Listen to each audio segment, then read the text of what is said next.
Bonjour, bienvenue à vous sur le plateau d'On se dit tout sur Média TV. Bien sûr, deux sujets à traiter spécialement pour vous. Le premier concerne votre vie de famille.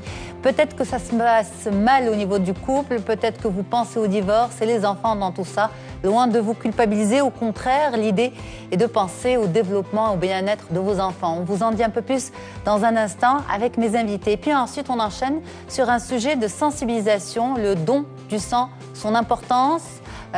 Où va ce sang? Pour qui? Eh bien, on en parle avec professeur Nadia Bensfej. Elle est médecin biologiste. Elle sera mon invitée en fin d'émission. On y va pour les détails.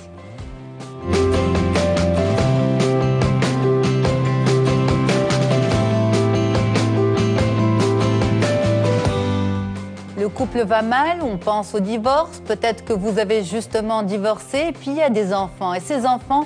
Comment agir avec eux, comment veiller à leur développement, comment éviter que ce divorce ne se répercute sur eux? Eh bien, on en parle tout de suite avec vous, mesdames. Merci beaucoup d'être là. Lamia Lamrani, bonjour. Bonjour. Vous êtes psychomotricienne, vous êtes psychologue clinicienne. Oui. Bienvenue. Merci. Et madame Naïma Chami, bonjour. Bonjour madame. Vous êtes psychologue clinicienne. Merci beaucoup d'être là pour ce sujet qui n'est pas très facile. Ce sont des choses que vous voyez au cabinet, justement, chacune. Mais ce qu'on va faire, c'est un maximum de sensibilisation pour éviter qu'ils n'arrivent chez vous, justement, ces enfants. Alors, l'idée, avant tout, bien sûr, c'est de déculpabiliser les parents vis-à-vis du divorce. On n'est pas ici pour un procès vis-à-vis de ses parents, pas du tout. Ça s'est mal passé, ils ont choisi de divorcer pour une raison ou pour une autre. Ce qui compte maintenant, c'est les enfants et c'est leur rôle de parents. Est-ce que c'est important comme message, madame Chami? Bien sûr, bien sûr. Alors, vous avez dit quelque chose d'assez pertinent dans le sens où l'idéal serait que les parents choisissent de divorcer, que ce ne soit pas quelque chose de subi. Bon, malheureusement, il arrive que les choses ne se passent pas comme on aimerait. À partir du moment où c'est un consentement mutuel, déjà la tâche est beaucoup plus facile pour les parents, dans le sens où ils vont pouvoir l'annoncer à leurs enfants. Et l'idéal, c'est justement de mettre des mots sur ce qui se passe. Alors, justement, on est dans une émission qui s'appelle On se dit tout, avec les enfants. Est-ce qu'il faut tout se dire? Absolument. C'est là où je nous invite à réfléchir. On va y aller petit à petit, justement. Voilà. Parce qu'avant d'arriver au divorce, on ne divorce pas du jour au lendemain. Il y a des tensions, oui. Il y a un vécu. Oui. Est-ce que même pour ces tensions, il faut en parler à l'enfant? Alors... c'est vrai qu'on a toujours conseillé aux parents de ne pas déjà vivre leurs conflits de manière ouverte devant les enfants. On ne se dispute pas, par exemple, à table, on ne règle pas ces différends devant les enfants. Les enfants n'ont rien à faire à ce niveau-là et peuvent même se sentir pris en otage dans ces tensions et dans ces conflits. Mais, alors, des fois, les parents, par souci de bien faire, font comme une sorte de déni de ce qui se passe. Alors, tout se règle dans la chambre à coucher des parents et puis à l'extérieur, donc à l'extérieur, dans le salon, dans le séjour, avec les enfants, on va afficher un petit sourire et et après on va s'étonner pourquoi l'enfant se met à être un petit peu insécurisé ou à clignoter à un niveau ou à un autre. Et on se dit, pourtant, je lui ai rien montré, je lui ai rien fait. Et il y a toujours ce souci vraiment de bien faire. Et c'est vraiment, très souvent, on leur tire notre chapeau parce que non seulement ce sont des parents qui sont en souffrance dans leur couple et ils prennent sur eux et ils essayent d'accompagner leur enfant tant bien que mal, de manière à leur épargner une certaine souffrance. Mais là, moi, je serais un petit peu plus nuancée. Il n'y a pas, au contraire, il y a à essayer d'être vrai. Quand il y a des tensions, quand il y a une violence plus ou moins forte, enfin des conflits, ne pas hésiter surtout lorsque l'enfant nous interpelle, à dire « Papa et maman ne sont pas d'accord, papa et maman sont fâchés, mais ça ne vous concerne pas ». Hein, ça ne... voilà. Rassurer l'enfant. Rassurer l'enfant. Tu n'as pas à t'en faire. On va régler nos fâcheries ensemble. Tout dépend de l'âge de l'enfant. C'est-à-dire que quand il est très jeune, on lui parle un langage... bienveillant. Voilà, bienveillant même avec les moins jeunes. Moins jeunes, absolument. Mais un langage à sa portée. Et puis, quand il est un petit peu plus âgé, bon, à ce moment-là, sans rentrer dans les détails du couple, parce que ça n'appartient pas à l'enfant. Ça ne regarde pas l'enfant. Justement, Lamia El-Mrani, qu'est-ce qui se passe dans la tête d'un enfant qui voit ses parents se disputer, qui voit ses parents en conflit? Alors, un enfant a toujours envie de faire plaisir à ses parents. Il a toujours envie voilà, qu'ils ne se fâchent pas de lui. Et du coup, la première chose à laquelle il pense, il se fâche à cause de moi. Donc, il pense vraiment que c'est lui la cause de leur conflit, de la disharmonie aussi qu'il y a dans le couple et dans le foyer. Et d'où l'importance, justement, parce que tout à l'heure, on a parlé de « est-ce qu'il faut en parler aussi ?» l'importance de lui parler de ça pour éviter ces fausses interprétations de c'est à cause de toi qu'on a ces problèmes, et de justement expliquer à cet enfant que le couple conjugal est différent du couple parental. On va dire qu'ils se sont de liens différents. C'est vraiment important de lui expliquer ça, parce que quand on ne dit pas la chose, donc les non-dits font que l'enfant peut construire des histoires, et donc à partir de là, des représentations de fausses interprétations aussi. Par exemple, pour concrétiser ça pour les téléspectateurs, quand vous parlez de fausses constructions, de fausses interprétations. Dire, par exemple, la dernière fois, ça a coïncidé peut-être, il n'a pas eu de bonnes notes à l'école, donc mes parents sont en colère, ma mère est triste, et donc ça a des répercussions sur justement leur couple. Donc vraiment, cette culpabilité qui se construit peut provoquer des répercussions négatives par la suite. Ça, c'est plutôt chez l'enfant, le petit enfant. Chez l'adolescent, par exemple, comment ça peut se manifester, un ado qui assiste à des scènes, qui voit que ses parents, que leur vie de couple va mal, mais on ne lui dit rien, justement. Alors là, je mets quelques points de suspension parce que j'aimerais bien, si vous permettez, réagir à ce qu'a dit Lamia. C'est-à-dire qu'effectivement, Lamia a raison quand elle dit que l'enfant, en face d'un non-sens, d'un non-dit, va pouvoir forcément rapporter ça à lui, se dire en quoi je n'ai pas été suffisamment bon, je n'ai pas été un bon enfant pour mes parents, et en quoi j'ai participé à cette discorde. Mais j'étais en train de me dire aussi que un enfant, ça a une sorte de pensée toute puissante, un peu magique, dans le sens où c'est lui qui aide à faire tenir ce couple. Il a une image d'un couple idéal, et c'est aussi grâce à lui que ce couple tient. Donc au-delà des mauvaises notes ou du fait qu'il n'ait pas été assez sage, ou qu'il se sent, c'est comme s'il se sentait garant de la bonne santé, à la limite bonne santé physique et mentale de ses parents. C'est un poids énorme pour cet enfant. C'est un poids terrible. Donc peut-être pas forcément avoir une construction comme ça au niveau de l'idée où il se dira « Ah, c'est peut-être parce que j'ai eu une mauvaise note que… Moi, j'estime que déjà, s'il arrive à cette construction-là, ça veut dire qu'il a déjà élaboré, qu'il a déjà essayé de mettre du sens. Même s'il n'est pas vrai, ce sens-là. Absolument. Ça veut dire que déjà, il a avancé, il a essayé tant bien que mal de se soulager en trouvant une explication. Ce que vous voulez dire, c'est que tous les enfants n'arrivent pas à ce degré-là de réflexion. Mais beaucoup de spécialistes... Ce sera un ressenti. Ce sera un ressenti, une sorte de poids. Et ça va donner une sorte de réaction dans le sens où si maman pleure, ou si parfois, les papas aussi, ça leur arrive de pleurer, s'ils ne sont pas bien, j'ai à être comme une sorte d'enfant antidépresseur, j'ai à voler au secours, à faire plaisir, à soulager. Mais beaucoup de spécialistes, Madame Chamy, justement, insistent sur ce point-là. L'enfant se sent responsable des problèmes de ses parents. Oui, responsable de leur bien-être aussi. Responsable des problèmes, mais responsable de les soulager, de leur faire du bien. Donc, pour revenir à ma question, qu'il soit enfant ou adolescent, c'est la même chose? Oui, disons qu'il y a des nuances. L'adolescent est capable quand même d'essayer de voir objectivement ce qui se passe. Mais ce que l'adolescent va repérer, c'est surtout les zones d'ombre. Il ne faut pas oublier les zones d'ombre derrière ces non-dits.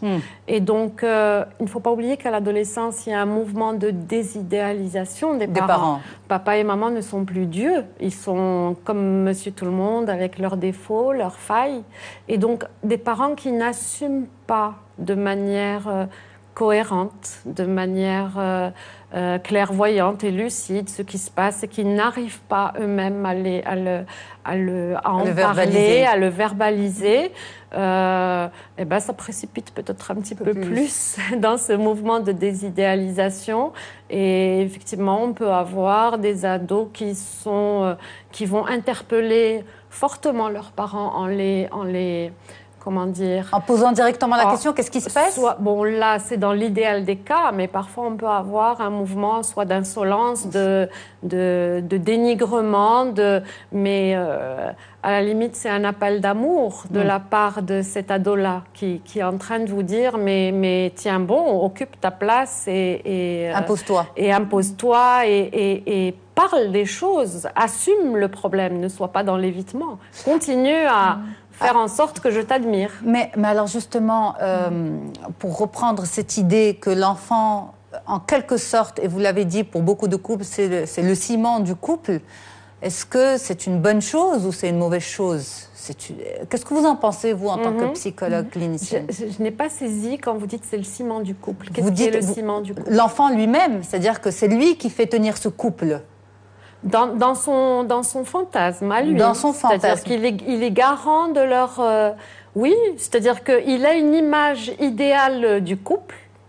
Et puis, bon, c'est papa et maman qui se sont aimés, qui ont fait des enfants dans l'amour. Dans son fantasme et parfois aussi dans la réalité. Bien sûr. Tout à fait. Mais j'espère que ce n'est pas que l'enfant qui est le ciment du couple. Oui, mais dans ce couple là... qui vacille, justement. Oui. Qui perd de l'aile. Oui. Alors justement, on va enchaîner sur un autre point. Est-ce que le divorce, Lamia Lamrani, pour vous en tant que spécialiste, est-ce que c'est forcément mauvais pour cet enfant? Alors justement, on a tendance à croire que le divorce est quelque chose de catastrophique. Alors que c'est pas... Enfin, il pourra l'être quand il est malmené, quand il est justement non dit ou mal dit, ou pas assez accompagné, que cet enfant n'est pas assez écouté. Mais des fois, justement, on dit bien un divorce réussi vaut mieux qu'un mariage échoué. C'est-à-dire que des fois, le divorce pourrait être une bonne chose pour cet enfant. Pourrait vraiment, parce qu'il est là.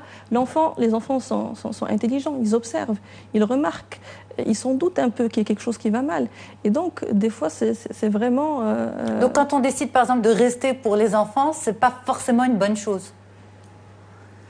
En tout cas, pas pour les enfants. Il faut vraiment avoir une... Oui, bien sûr. Quand je dis c'est pas forcément une bonne chose pour les enfants. Merci de... Voilà. Oui. Si l'atmosphère sera vraiment dans une certaine désharmonie et qu'on va continuer à être dans les conflits et dans la mésentente, c'est pas une bonne chose pour l'enfant, bien sûr. C'est pas une bonne chose. Mais il faut pas se culpabiliser par rapport à l'enfant. Il ne faut pas se dire que si on se sépare, je vais être la source de son malheur. Voilà. Non, au contraire. Madame Chamy, justement, les parents qui divorcent, c'est vécu par certains enfants comme une crise. Mais est-ce que c'est vécu comme une crise ponctuelle, donc une forme de deuil à faire, et ensuite on passe à autre chose, ou bien c'est un deuil qui va traîner avec lui toute sa vie, c'est-à-dire que mes parents ont divorcé, donc toute ma vie je serai enfant de divorcé. Alors, le divorce est toujours une crise. Mais le terme crise n'est pas à entendre dans un sens négatif, dans le sens d'une catastrophe, le toit qui se casse sur la tête et il n'y a plus rien à récupérer. Une crise comme toute crise dans une vie. Bon, certains couples ne sont pas amenés à divorcer, heureusement, pour eux, pour leurs enfants. Mais bon, le divorce n'est pas quelque chose d'anodin. Hein? Mais, comment vous dire l'idée non plus n'est pas de le banaliser aujourd'hui, au contraire. L'idée est d'un peu déculpabiliser les parents, mais aussi d'avoir beaucoup de bienveillance pour les enfants. C'est-à-dire anticiper les conséquences. Les aider à traverser en fait cette crise. Parce que toute crise est amenée à avoir un début et une fin. et une fin idéalement constructive. Hein, et qui débouche vers une certaine résilience, c'est-à-dire une capacité à sortir de tout ça, sortir de cette souffrance et même en faire quelque chose de positif et en tirer de bonnes leçons. Alors, quand est-ce qu'un enfant est dans cette position-là, justement, où il aura à porter ce deuil?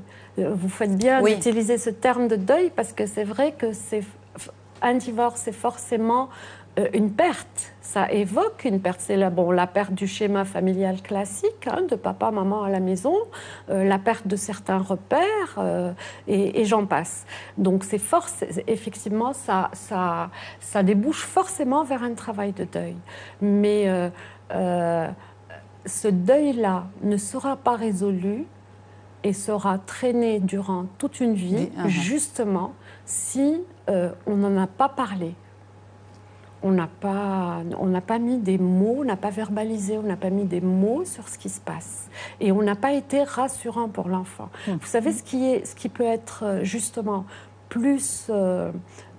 qui peut faire plus de dégâts que le divorce lui-même, c'est justement le fait de ne pas en parler. Au-delà de la séparation, l'enfant est capable d'intégrer cette histoire, de l'admettre à partir du moment où elle est cohérente. Un divorce, c'est même parfois un soulagement. Même pour les enfants. Pour les enfants. Pour les enfants, ça peut être un soulagement lorsqu'ils ont grandi dans un climat de tension et de conflit permanent, de violence verbale, parfois même physique. Les parents préfèrent savoir leurs parents, les enfants préfèrent savoir leurs parents séparés et en paix plutôt que les avoir... Absolument. Alors justement, qu'est-ce qu'on dit à ces enfants? Parce qu'un divorce, ça peut arriver pendant les premières années de vie de l'enfant, donc il est encore bébé. Il y a différentes phases, il y a le nourrisson, il y a l'enfant de 2 à 3 ans, il y a le 5-7 ans. Comment on s'y prend justement, Lamia, avec un nourrisson? Qu'est-ce qu'on lui dit? Parce que qu'on le veuille ou non, cette mère qui divorce de ce père, donc ce couple qui divorce, c'est aussi des émotions qu'elle transmet d'une manière ou d'une autre à ce bébé. Et peut-être pour les couples qui vivent ça aujourd'hui, comment on peut les rassurer, comment on peut les accompagner? Alors effectivement, il y a beaucoup de choses que la maman transmet au bébé. Là, je vais faire appel au dialogue tonico-émotionnel. C'est vraiment la maman qui fait passer ses tensions par l'allaitement aussi, par le portage, par la façon dans laquelle elle le porte. Et donc, il y a beaucoup de choses qui se transmettent. Et alors, pour un nourrisson, le travail se fera peut-être chez le couple, c'est-à-dire accepter déjà cette séparation, ne serait-ce que vraiment, si on a besoin d'aide, d'aller voir un spécialiste, comment on va faire, est-ce que c'est la bonne décision? Parce que des fois, on a peur de prendre cette décision. Mais pour un nourrisson qui n'a pas encore construit cette représentation mentale des parents, elle se construit vers quel âge? Elle se construit à partir où l'enfant commence à reconnaître, différencier, voilà, déjà lui-même de sa maman, d'abord, parce que c'est un lien qui est très fusionnel. C'est un mouvement d'individuation de l'enfant. Tout à fait, quand il y a le moi, quand c'est moi et l'autre. Et donc, à partir de là, donc pour un enfant peut-être de 3 ans, un enfant qui est en âge préscolaire, il y a l'école qui aide beaucoup aussi. Parce que vous savez, il y a l'enfant, à cet âge-là, il a ce mécanisme aussi d'identification à d'autres enfants. Donc s'il y a dans son entourage des enfants qui sont dans la même situation que lui, il sera un peu rassuré par rapport à ça. Mais ce qui est important dans tout ça, c'est vraiment le message qu'on va véhiculer. Le message doit être clair. On doit vraiment dire la vérité à l'enfant, qui est que si on divorce, ce n'est pas à cause de toi. Il faut lui dire vraiment que ça soit vraiment clair, mais aussi lui nuancer la relation, par exemple, conjugale, la relation d'amour ou d'amitié, qui peut s'arrêter du jour au lendemain. Mais le lien donc de maternité ou de parentalité, de fraternité aussi, est un lien qui va nous accompagner toute notre vie.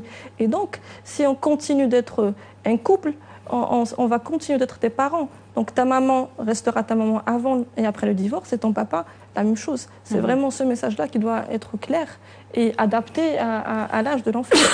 Mais comment l'ancrer dans l'enfant pour éviter aussi ce sentiment qui peut émerger chez l'enfant, le sentiment d'être abandonné? Parce que certains enfants vivent comme la séparation de leurs parents, l'éloignement physique d'un des parents, comme un véritable abandon. Alors, j'aimerais juste rajouter à ce que disait Lamia. C'est vrai que ce que tu disais à propos de dire, être vrai et dire les choses à l'enfant, c'est très important, mais ce que peuvent se demander les parents quand on a un enfant de 3 mois, de 6 mois, voilà. où le langage n'est pas encore là, à ce moment-là... Et un jour, cet enfant va découvrir aussi, enfin va découvrir, non, il va le vivre. Et puis il va grandir. Il va grandir et il va conceptualiser cette séparation. Et justement, Lamia a parlé d'émotions et dans la relation... tonico, enfin là c'est la psychomotricienne qui parlait. Voilà, relation émotionnelle qui se passe. Effectivement, il y a beaucoup de messages qui passent. On conseille très souvent aux parents, à la maman dans ce cas-là, de prendre soin d'elle, d'accueillir parce que bon, un divorce c'est aussi une expérience de perte et de deuil. Ne serait-ce que le deuil d'un couple idéal. Tout à fait. Avec l'arrivée d'un enfant, c'est parfois... les deux conjoints. Donc déjà qu'elle puisse accueillir cette tristesse, se faire accompagner, pas forcément chez un psy, parce que si on devait aller chez les psys à chaque fois qu'on a... Mais se faire accompagner dans le sens où elle a à faire ce travail d'acceptation, et ça suppose... parler, se confier, se concerter, et donc faire ce travail-là d'acceptation, et à partir de là, se dire la vie continue, j'ai à prendre soin de moi. Un enfant a besoin d'abord de parents qui prennent soin d'eux et qui cherchent à progresser dans le sens d'être en paix avec soi-même. Et c'est comme ça qu'on peut être rassurant pour son enfant. Ne pas hésiter non plus à ce bébé-là de 3 mois, 6 mois et un peu plus, à lui parler, à lui raconter. Bien sûr, il ne comprend pas les mots, mais il y a cette histoire de prosodie de mots. Ce qu'il retiendra en lui, c'est justement cette posture, c'est cette émotion qui passe à travers les mots. Et là, il n'y a pas à hésiter à dire, voilà, ton papa et moi, nous allons nous séparer. Et, bon, tu n'y es pour rien. Ne pas aussi hésiter à rappeler à chaque fois l'enfant, et ils en ont un énorme besoin, c'est de leur dire qu'ils ont été créés dans l'amour. Mais et ce sentiment d'abandon, justement, peut-être pas chez le tout petit, mais à partir de 3 ans, 2 ans... À partir du moment où le langage est là. Et là, voilà. Et justement, où cet enfant est individué et qu'il arrive à avoir une représentation. Et le sentiment de tristesse aussi, parce que, bon, peut-être que même en lui expliquant de façon tendre, attentionnée, en essayant de le rassurer... on ne peut pas empêcher son enfant d'être triste. Mais est-ce que notre rôle en tant que parent, c'est d'empêcher nos enfants d'être tristes? Mais comprendre en tant que parent que c'est normal. Oui, voilà, c'est normal. C'est-à-dire que notre rôle en tant que parent, dans toutes les étapes de la vie, dans toutes les crises de la vie, nous n'avons pas à être dans l'évitement. Parce que nos enfants ne vivent pas de douleur ou de tristesse ou de souffrance. Mais notre rôle, c'est de les accompagner, d'être dans une écoute déjà, une écoute assez active et bienveillante, voire arriver à décrypter les signaux que nous envoient nos enfants. Effectivement, autant un adolescent va dire, écoute, il y a ça qui m'embête et que moi je ne comprends pas votre manière d'agir et pourquoi vous ne vous êtes pas séparés avant ou pourquoi vous êtes restés jusqu'à aujourd'hui pour me dire tout ça.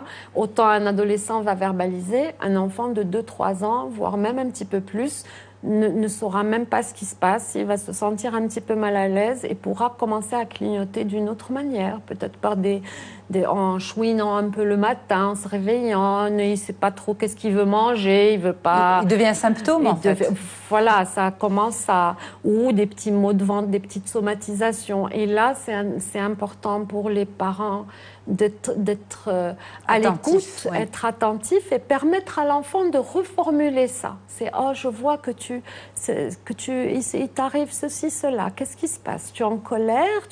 L'aider à mettre des mots sur tout ça et à partir de là, arriver à décoller et à décoller de ce symptôme-là pour en arriver à dire peut-être que tu es en colère parce que tu n'as pas compris ceci ou cela. Et à ce moment-là, on aide l'enfant à reformuler un peu ses inquiétudes. Alors, on va revenir sur différents points.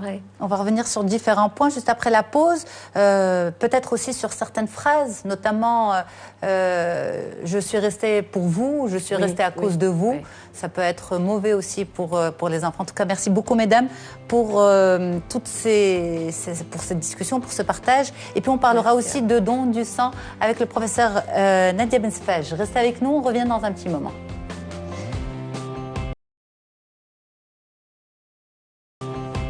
Allez, on y va pour cette deuxième partie. Conséquences du divorce sur les enfants, conséquences du divorce, bien sûr, mal préparées. Et c'est justement de cela que nous parlons aujourd'hui avec nos deux spécialistes, Lamia Lamrani, psychomotricienne, psychologue clinicienne, et Madame Naïma Chami, psychologue clinicienne. Merci beaucoup, mesdames, d'être là. L'idée, bien sûr, n'est pas du tout de culpabiliser les parents. Les divorces, eh bien, c'est des histoires de couple, on va dire, c'est des histoires de grands. Parfois, on ne peut pas faire autrement. Mais voilà, si on rate sa vie de couple, on peut réussir sa vie de parent, même s'il y a divorce. Et c'est ça, en fait, le but de cette émission d'aujourd'hui. Alors, Lamia Lamrani, justement, avec vous, ce qu'on va essayer de comprendre, avec vous et avec Madame Chami aussi, bien sûr, mais certains, peut-être, de nos téléspectateurs n'ont pas préparé le terrain comme on l'a discuté pendant la première partie. Et puis, en tant que spécialiste, vous vous dites forcément ça va apparaître d'une manière ou d'une autre chez l'enfant. Un enfant qui comprend mal, un enfant dont les parents vivent mal le divorce, va devenir un enfant symptôme. Et on peut ne pas prêter attention à cela et mettre ça sur le coup de, je sais pas moi, par exemple, c'est un enfant turbulent, et puis bon, c'est pas grave, ses parents divorcent, il est pas bien, et puis c'est pas grave. Mais pour vous, les spécialistes, non, attention, il faut rester vigilant. Absolument, parce que il y a en fait la réaction des enfants va être différente d'un enfant à un autre.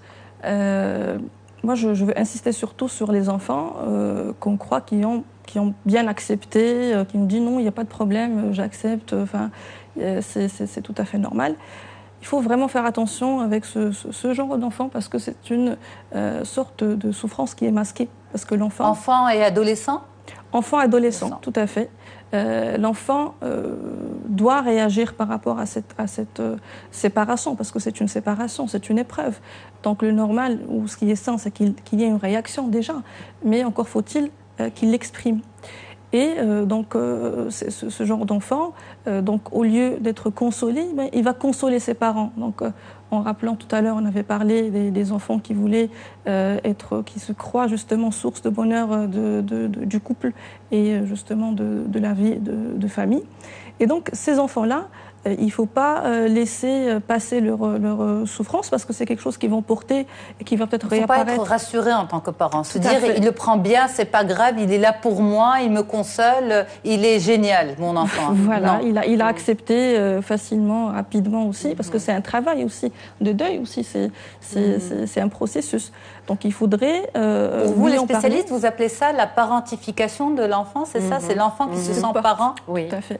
Prendre la position parentale. Alors que l'enfant doit rester enfant ou adolescent. Et donc, dans ce cas-là, il faudrait vraiment lui expliquer, lui parler, s'ouvrir à lui pour qu'il s'ouvre à nous aussi et lui dire que le divorce, c'est quelque chose de difficile et qu'on comprendrait que s'il a besoin d'en parler, s'il se sent mal, qu'on sera toujours là pour lui et le rassurer justement à partir de cette discussion et de cette réflexion, peut-être à trois avec le papa aussi, si c'est possible. Moi, je pense que ce qui pourrait être rassurant, c'est le fait que si on reste dans ces généralités de perte, de travail, de deuil, d'acceptation, de tristesse, de difficulté, ça peut être anxiogène. Ce qui est rassurant pour un enfant, c'est qu'est-ce qui se passe pour moi dans ma routine. C'est-à-dire les enfants ont besoin de repères. Oui.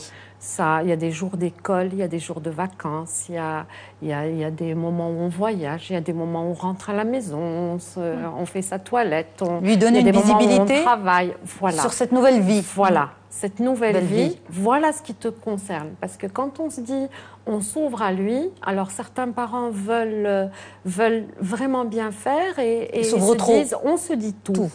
Et se retrouvent à raconter leurs problèmes de couple. Sans mauvais jeu de mots, bien sûr, aujourd'hui. Voilà. Se retrouvent à raconter leurs problèmes vraiment qui concernent l'intimité du couple, alors que c'est quelque chose qui peut énormément peser sur la psyché de l'enfant. Et l'enfant a à être rassuré quant à... c'est pour ça que tout à l'heure, on se disait, il risque d'être plus abîmé par comment on gère cette séparation, comment on la présente, comment on la verbalise, plutôt que par la séparation elle-même. Parce que la première question que se pose un enfant, c'est maintenant qui va s'occuper de moi ? Qui va commencer à m'amener à mes cours de foot, de sport, de danse ? Enfant ou ado, bien sûr. Enfant ou ado. Beaucoup plus enfant, mais même ado, bien sûr, tant que l'ado est dépendant de ses parents. Donc voilà, il y aura à le rassurer dans le sens de voilà ce qui va changer. Papa et maman ne vont plus habiter ensemble, on se sépare, ne pas hésiter à définir les mots. Voilà, c'est quoi le mot divorce ? On divorce, on n'habitera plus ensemble, mais voilà comment on va fonctionner dorénavant.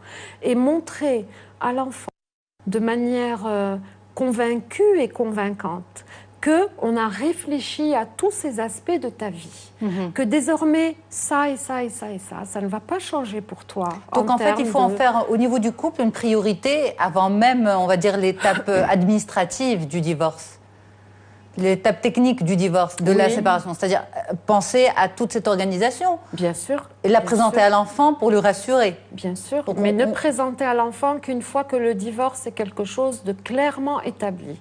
Alors, certains couples se donnent, par exemple, 2 ou 3 mois où on se sépare et on voit est-ce qu'il y a quelque chose à rattraper au niveau du couple ? Est-ce qu'on revient ensemble ? Est-ce que là, je dirais que une verbalisation avec l'enfant est trop précoce et ne peut être que anxiogène. Mais qu'est-ce qu'on dit à l'enfant pendant cette période-là ? Il voit que ses parents ne sont pas ensemble. Il pose la question. Il a peut-être des amis dont les parents sont divorcés et il leur pose cette question. Est-ce que vous allez divorcer ? Oui. Alors là aussi, à mon avis, rester authentique et dire on ne sait pas encore, on est en train de réfléchir.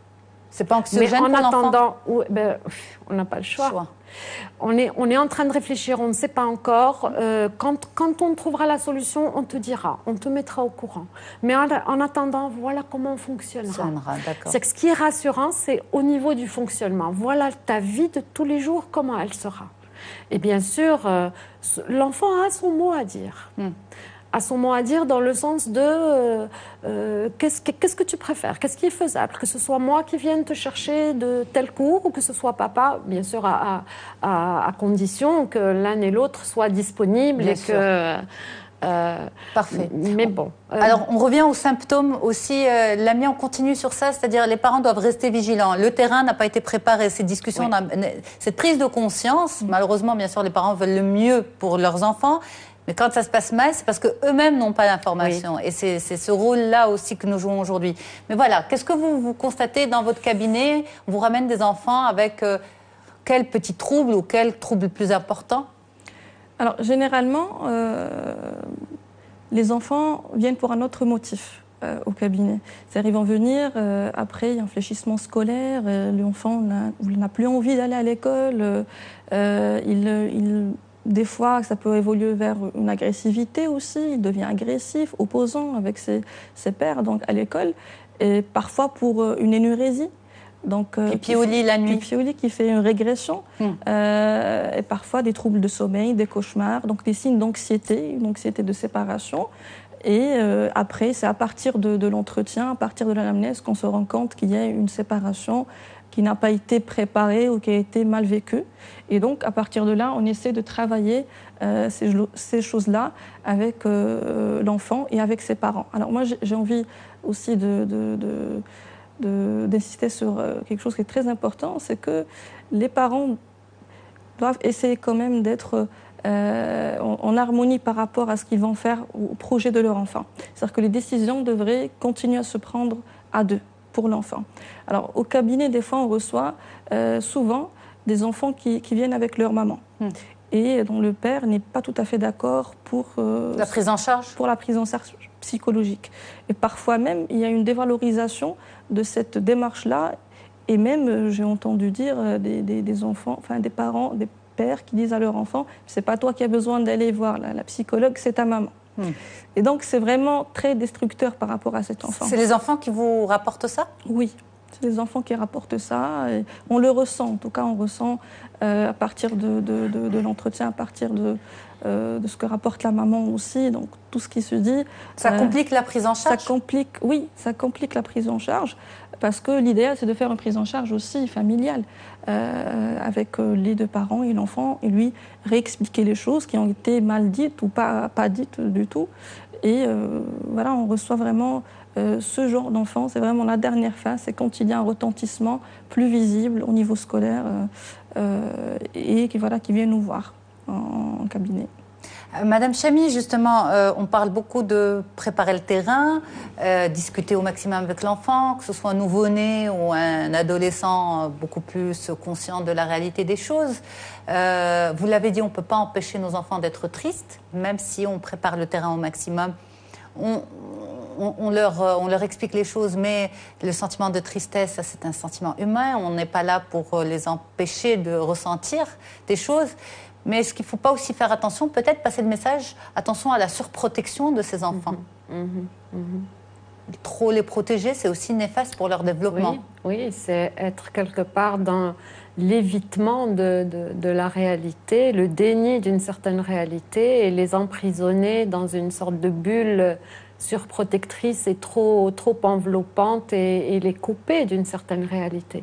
Notre rôle en tant qu'éducateur, en tant que parent, c'est de les accompagner, y compris dans cette tristesse-là, de les aider à réfléchir un peu leur situation, leur tristesse, de les aider à voir comment conjuguer avec, comment s'en sortir, comment se soulager de manière de plus en plus autonome, mais d'être là, les accompagner. Donc effectivement, les protéger contre quoi? Contre l'émotion ou contre... Parfois, il arrive justement qu'il y ait une situation tellement conflictuelle dans le couple que un des parents vit l'autre, l'ex-compagne ou l'ex-compagnon, comme dangereux pour son enfant. Et c'est là où il y a... Parce que la phrase qu'on parle d'un couple normal qui se sépare, un couple qui ne s'est pas entendu ou qui ne s'aime plus, mais où il n'y a pas vraiment de violence, où il n'y a pas vraiment de dysfonctionnement profond, mais vous, dans vos cabinets, vous voyez des choses beaucoup plus graves. On voit de tout. Heureusement, depuis quelques années, on commence à recevoir des couples qui, conscients de leur rôle de coparentalité, se disent « ça n'a pas marché entre nous, on va aller consulter, prendre une séance de guidance parentale pour voir comment annoncer à notre enfant. Est-ce qu'on l'annonce en cabinet de psy? Moi, je dis surtout pas. Ça fait partie de l'intimité d'une famille. Aux parents de faire ce travail sur eux pour pouvoir arriver à présenter les choses d'une manière la plus sereine possible et dans une intimité familiale. Donc c'est vrai qu'il nous arrive de fonctionner comme dans un travail de guidance avec les parents et leur dire voilà, un peu ce qu'on a dit aujourd'hui, ne pas être un minimum neutre vis-à-vis de l'autre partenaire, ne pas le dénigrer, ne pas mêler son enfant à tout ce qui est conflit et tout ce... Même si l'enfant parfois est tenté, il est tenté d'y prendre part, il est tenté de comprendre quelque chose. Justement, par rapport à cette histoire de je peux être le sauveur de ce couple et je peux être le ciment de ce couple. Donc je vais essayer d'y comprendre quelque chose et de voir qu'est-ce que je peux faire. Comment je peux aider maman, comment je peux aider papa, est-ce que c'est en étant un peu plus sage, est-ce que c'est ceci, est-ce que c'est... Mais pour l'adolescent, par exemple, préparer le terrain, et on sait que l'adolescence est compliquée, difficile par nature, c'est une phase transitoire qui est extrêmement difficile à vivre pour l'ado et pour ses parents. est-ce que ça reste quand même une période à risque, hein, si les parents décident de divorcer pendant cette période-là? Certains attendent justement que l'enfant arrive au bac, voilà, qu'il fasse des études supérieures ailleurs, qu'il parte pour se séparer.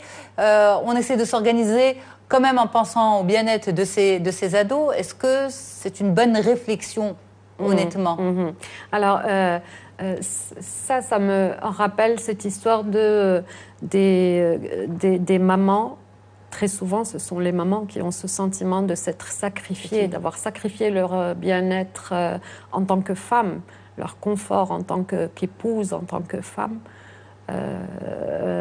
au détriment du rôle de mère qui a à encaisser un peu, à fermer les yeux et on va dire ravaler parfois même sa fierté en cas de gros conflits pour amener ses enfants à bon port, au moins jusqu'à leur majorité. Et c'est quelque chose qui, ça se voit de moins en moins, mais c'est quand même assez présent. Donc l'enfant, ou surtout l'adolescent, le sent quand même si les mères ne crient pas sur les toits « je me suis sacrifiée pour vous », il sent cette dimension sacrificielle. Ça le poursuit, ça le poursuit très loin. Alors, et dans le sens où c'est quelque chose de très culpabilisant, c'est j'ai sacrifié mon bien-être et mon équilibre et mon bonheur pour que toi, tu sois bien. Comment peut-on disposer égoïstement de ça? Et il arrive que justement cet adolescent-là, qui une fois à son bac, commence à traverser une grande crise à l'année de la terminale, parce que justement là, la séparation se fait, et il est pris dans une situation un petit peu paradoxale, et là, on a beaucoup de jeunes dans ce cas-là qui viennent en consultation. Parce qu'il est conscient que c'est le ciment, et donc si justement, tout s'effondre. Pendant cette année de terminale, il y a un besoin énorme et humain de sortir de cette, j'allais dire, ce guêpier. Hein. C'est quelque chose d'étouffant, c'est une bulle étouffante dans le sens, et limite toxique, dans le sens où on se dit, s'ils restent ensemble, c'est pour moi et à cause de moi. Si je n'étais pas là, ils se seraient séparés, et chacun aurait vécu sa vie. Donc je vais inconsciemment pas avoir mon bac. Voilà. C'est qu'il est pris dans quelque chose de paradoxal où, en même temps, si j'ai mon bac, je vais contribuer à quelque chose qui va se casser. Et si je n'ai pas mon bac, je reste celui qui les emprisonne dans ce couple. Ouais. Hein?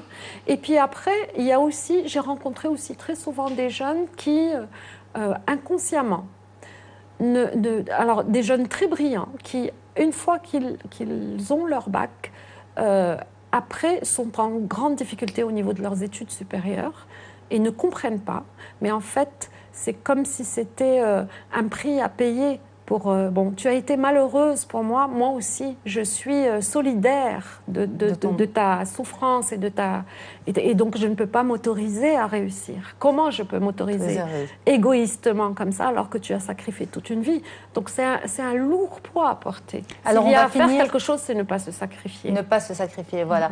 Alors on va finir sur une note positive. Le mot de la fin, Lamia, rapidement, et pour vous aussi, Madame Chami. Alors, c'est jamais trop tard.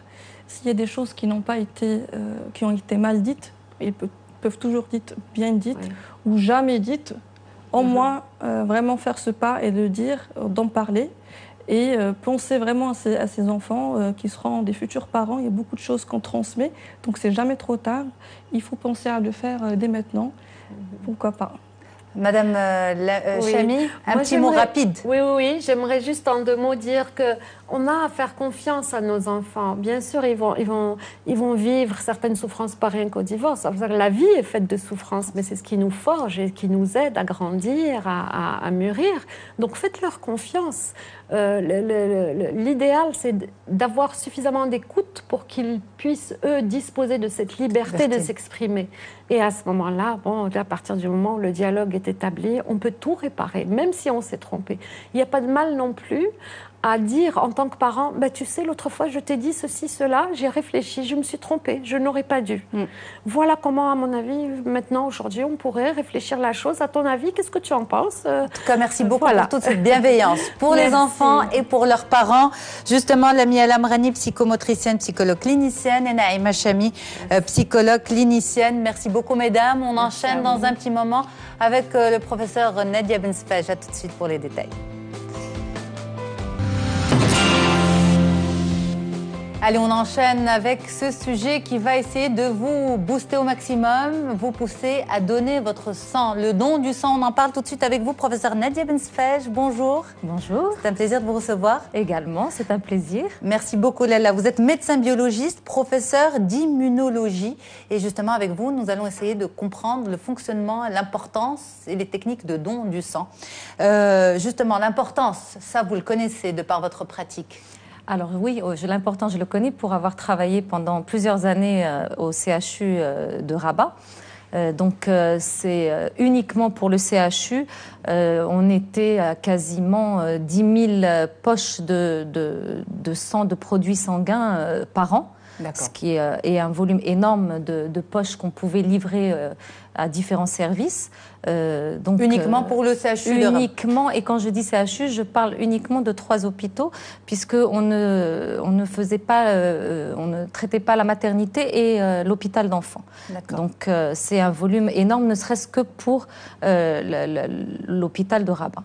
Et justement, des pénuries, il y en a eu.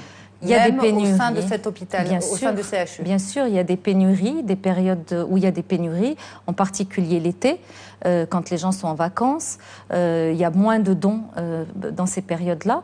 On essaye toujours, et le Centre national et régional de transfusion sanguine essaye toujours d'avoir un stock d'urgence pour sauver les gens dans l'urgence vitale, mais on a des pénuries qui peuvent durer pendant plusieurs mois où des patients ne peuvent pas être transfusés, ne peuvent pas être opérés parce que l'opération va être reportée de plusieurs jours, plusieurs semaines à cause du sang.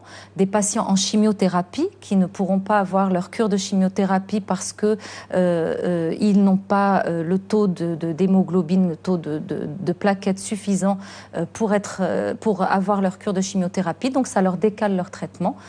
Donc ça peut poser de gros problèmes et compliquer l'état des patients. Compliquer l'état des patients, retarder des interventions importantes. Retarder des opérations importantes, même des opérations qui peuvent paraître banales, mais comme une chirurgie traumatologique, quelqu'un qui s'est cassé un membre ou quelque chose qui risque d'avoir besoin de sang et qui va rester plusieurs jours aux urgences parce qu'il n'y avait pas de sang. Donc on essaye, quand il y a des périodes de pénurie, de garder un stock pour les urgences vitales, pour ne pas avoir de décès à cause du sang.